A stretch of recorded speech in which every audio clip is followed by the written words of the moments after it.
Para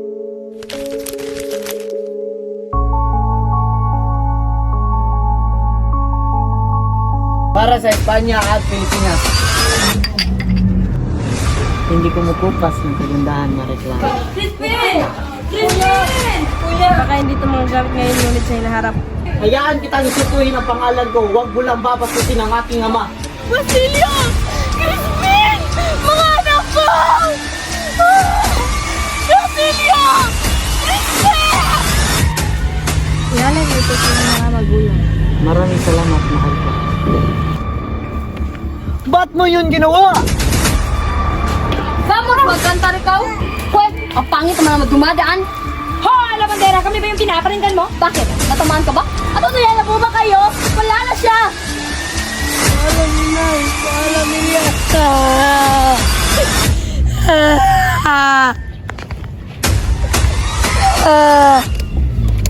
Ingat ka, mahal kong resisto mo.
Mga pangarap, liwanag at dilim. Sa panahon ng kadiliman, marami ang tahimik na naghihirap, ngunit darating ang araw na lilipad ang lahat ng ito. Ang takot, pang-aapi ay kabiguan, kaya kayong mga kalaban at dayuhan, huwag niyo akong salingin. Hindi kayo nagbabatid, maraming endyo ang mangmang. Hindi nyo rin babati na nasa tahanan tayo ng isang endyo? Maaari din masaktan si Kapitan Tiago. Matagal niyang iniisip na hindi siya endyo. Mga kaibigan, ipinala ko si Don Crisostomo Ibarra, galing na sa Europa. Good Duchess, mga kaibigan, at sa pura ng ating bayan, at sa matalik na kaibigan ng aking ama, Padre Damasco.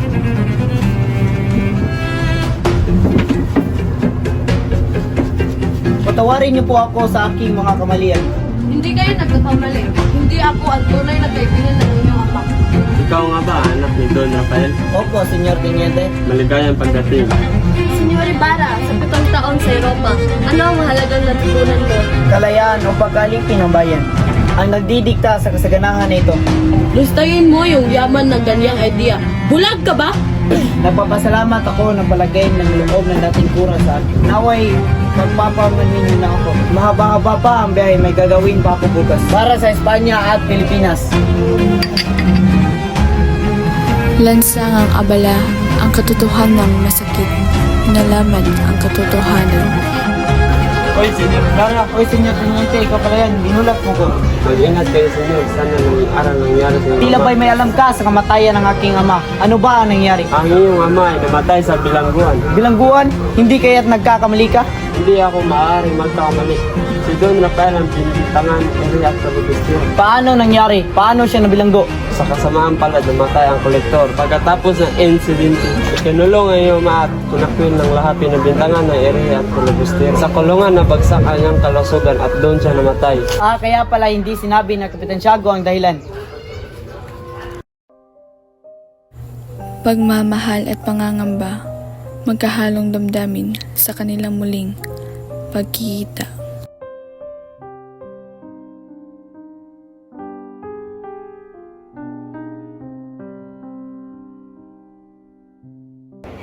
Bakit kaya wala pa siya?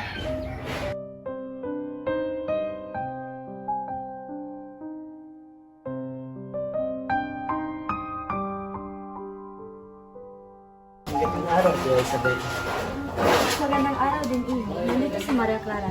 Sandali lang mo at siya ay aking tawagin. Sige po. Maria Clara, nandito na si Crisostomo.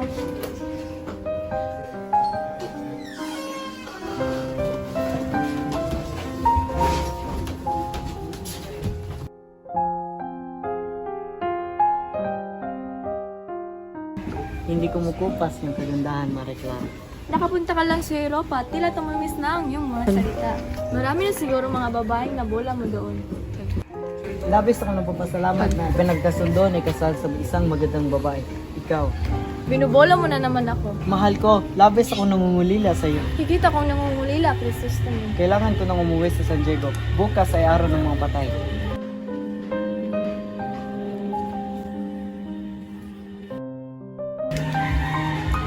Ialay mo ito sa iyong mga magulang. Maraming salamat, mahal ko.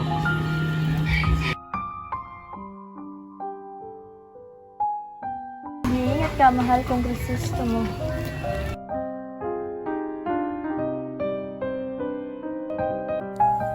Sementeryo ng lihim at bighating natuklasan ang mapait na sinapit ng kanyang ama.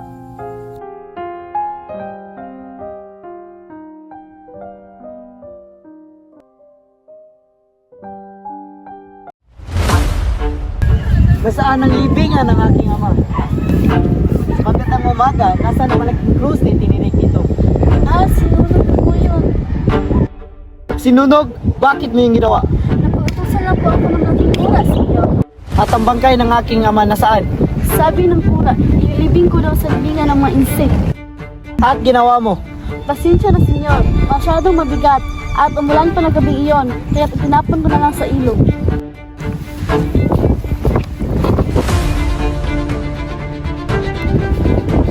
Ba't mo yun ginawa? Hindi ako yun, nagkakamali ka. Bakit mo yun ginawa?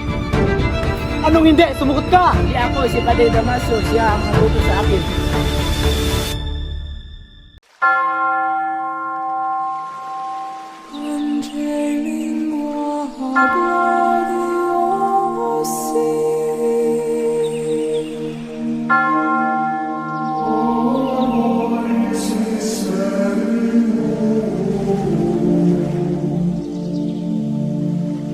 Tayo nga muna tayo, Crispin. Kuya, magkano yung kita mo ngayong buwan? Ito, 2 piso. Bakit mo na itanong? Kuya, bayaran mo yung nanakaw kung natatakot akong malaman ito ni Inay. Hindi ko mabayaran yan. 32 piso. Huwag kang magalala. Wala kang ninakaw. Pinaniwalaan ka ni Inay. Hindi niya ako paniniwalaan. Basilio, 2 riyan ang punta dahil hindi mo maayos ang pagtugtog mo sa kampana. At ikaw, Crispin, hindi ka makauwi hanggat hindi mo maisauli ang mga ninakaw mo. Wala po kong ninakaw. Wag po. Kuya, babatayin ko nila ako. Crispin! Wala po kong Crispin! Crispin! Kuya!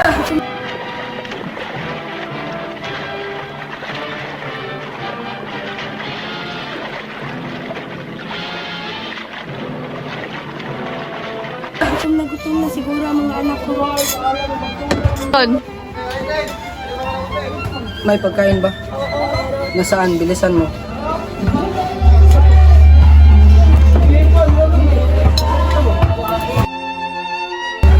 Wala nang natira. Paano ang mga anak natin?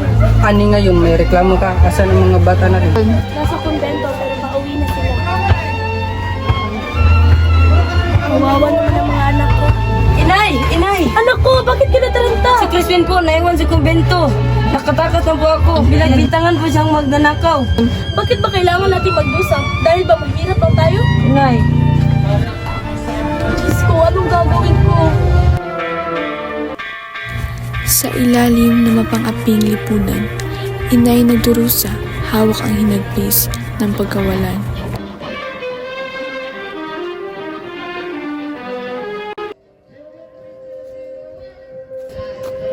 Ikaw ba ang ina na magnanakaw? Ako, si Sisa, pero hindi magnanakaw ang mga anak ko. Nasaan ang anak mo na si Crispin? Hindi ko sila nakita ng ilang araw. Isaoli mo ang pira na nanakaw na yung anak. Kahit gutom kami, hindi kami magnanakaw. Halika, ikaw na lang ang aming ikukulong. Wag! Wag! Wag!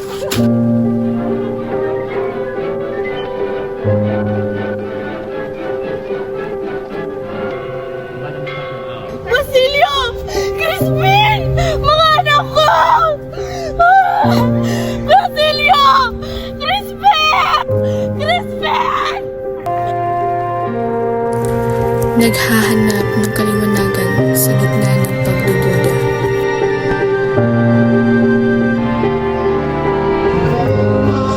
Magandang umaga, naabala po ata kita pilosopo.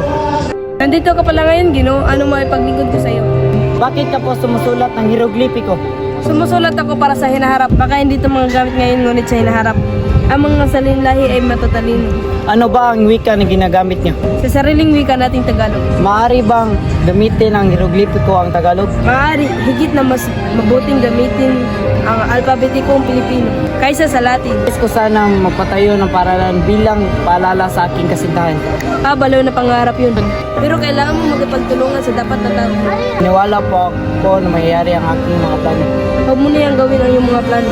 Hanggat hindi niyo pa natatanggap ang kasalanan sa iyong ama. Sila ang dahilan ng pagkamatay ng aking ama. Hindi ko nais ipagiganti sila alang-alang sa reliyon. Mabigo man kayo. Masaya nakikita kayo na gumawa ng paraan para sa nararapat. Salamat po, papunta na po ako sa puro.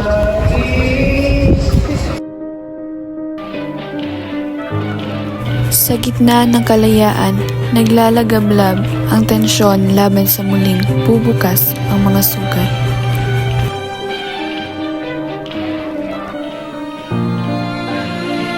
Magandang araw, mahal ko. Aba, hindi mo lang ako binati. Akala mo kung sino nakalabas sa Europa. Huwag mo lang mapansinin. Kung alam mo lang, mahal ko, matagal na ako nagtitipis sa tao na yan. Katulad ng ama, akala mo'y disente. Wala namang respeto sa simbahan. Pasensya na, Maria, hindi ko na kayang tiisin. Tama na ang kanyang ama na matay sa kulungan. Isa kang traidor! Hayaan kitang isutuhin ang pangalan ko, huwag mo lang babastusin ang aking ama. Huwag na susto mo! Alang-alang sa akin, huwag mo siyang saktan! Kung hindi lamang kita mahal, Maria, baka nakita mo ng patay ang tao na ito. Madugong sagupaan ang pagdurusa sa ilalim ng pang-aabuso. Huwag dyan si Bill! Bakit po, senyora? Sino yung kumakanta? Siya po, ang baliw na si Sisa. Dalhin mo siya rito. Basilio! Anak! Andito na po siya, senyora. Pakantahin mo siya. Hoy, baliw, kumanta ka.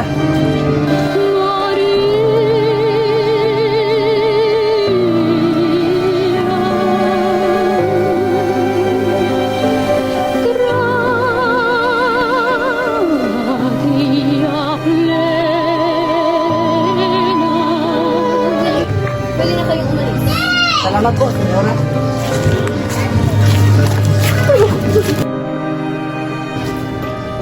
Hoy, baliw! Sino baliw? Ha? Ha? Baka ikaw baliw? Ako? Hindi ako baliw. Ikaw. Ako? Oo, ikaw nga. Baka ikaw? Vamos, magkanta ikaw. Bitawan mo nga ako. Tinuturuan ko ng leksyon ng babaeng ito. Sige, wala. Hindi ka naman nakawa. Tugo! Basilio! Crispin!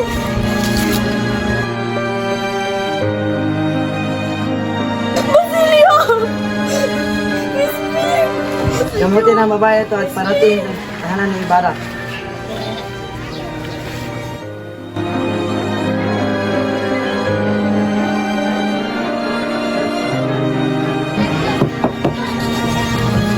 Uy, kayo pala, Doña Victorina. Tuloy kayo. Magandang araw, Kapitan Tiago. Araw po, ako si Alfonso Milanes. Magandang araw din sa iyo. Kumusta na ang kalagayan ni Maricla? Walang pagbabago, Tante Portia. Pasok kayo. Iya, kamusta ang pakiramdam? Sumasakit pa rin ang aking ulo. Victorina, siya po ba si Maria Clara? Oo, Alfonso. Maganda niya talaga.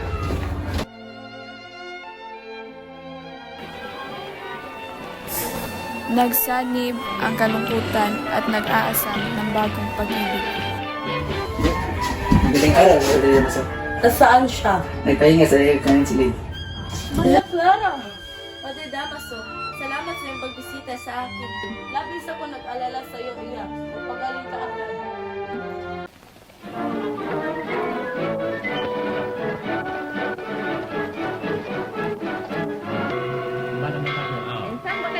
Wala, dadalo lang ako sa Simerio. Padre Damaso, Sino yung kasama mo? si Alfonso Linares ang inaanak ng iyong bayaw. Masaya ako nakikita kita iyo. Nandito po siya para maghanap ng mga papangasawa, Padre. Maghintay ka, madali lang yan.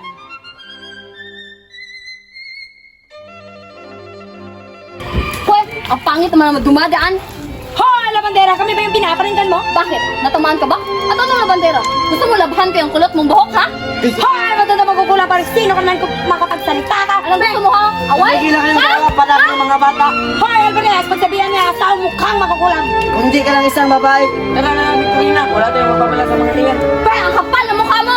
Pila na peking manggagamot!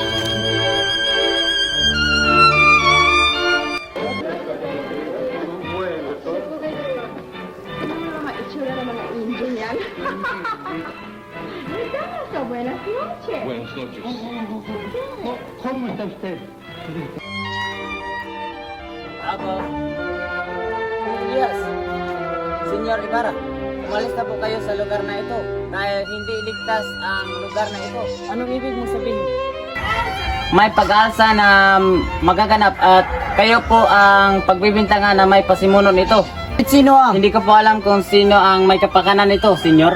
Anong dapat kong gawin? Sunugin niyo po ang mga papeles at magpunta kayo kahit saan yung hindi nila kayo makikita. Maraming salamat, kaibigan.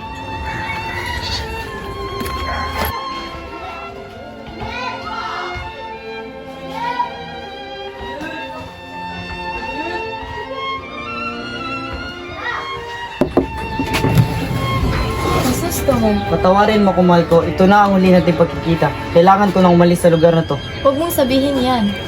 Kasi siguro ko na magkailangan ka sa akin kapag nalaman mo Na ano? na ang tunay kong ama ay kinasasaklaman mo na si Padre Damaso. Paano? Basta palagi mong tatandaan na ikaw lang iniibig ko kasi gusto mo. Elias, saan tayo patungo? Sa kaibigan ko sa Mandaluyong. Pagkatapos? Magpakatatag ka sa isang bansa. Bakit hindi mo ko samahan? Para saan pa? Upang makabawi sa mga lansangan ng aking mga ninuno. May paparating, magtago ka. Iligtas mo ang sarili mo at magkita tayo sa Noche Buena sa tabi ng buntod ng lolo mo. Sige. Hindi ito maaari, mahal ko. Ano nangyari sa'yo, anak? Masaya na po ba kayo? Wala na siya! Ngunit, si Para lang ang mahal ko! Ayoko, Alfonso! Patawarin mo ako, iyo. Kung nangialam ako sa buhay niyo ni Ibarra, patawarin mo ako, anak. Kung itutuloy mo, pagpapakasal ka, Alfonso, magpapakamatay ako! Patawarin mo ako, anak! Inay! Sino ka?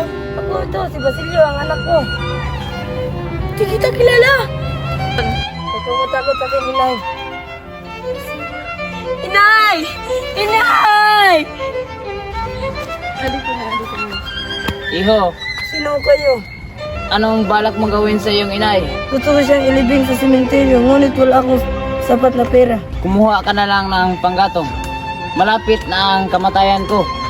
At kung mangyari yun, sunugin mo na lang ang aming katawan. Pagkatapos, magkukay ka at may makikita kang kayamanan. Gamitin mo ito para sa iyong kinabukasan. Naintindihan mo ba? Opo, Ginoo. Mamamatay ako bago ko masilayan ang sikat ng araw sa ang aking bayan. Elias! Wag! Bakit? Kasiyahan, balot ng alingangaw, ng takot, ng puno ng pangamba sa hinaharap. Paalam, Inay. Paalam, Elias.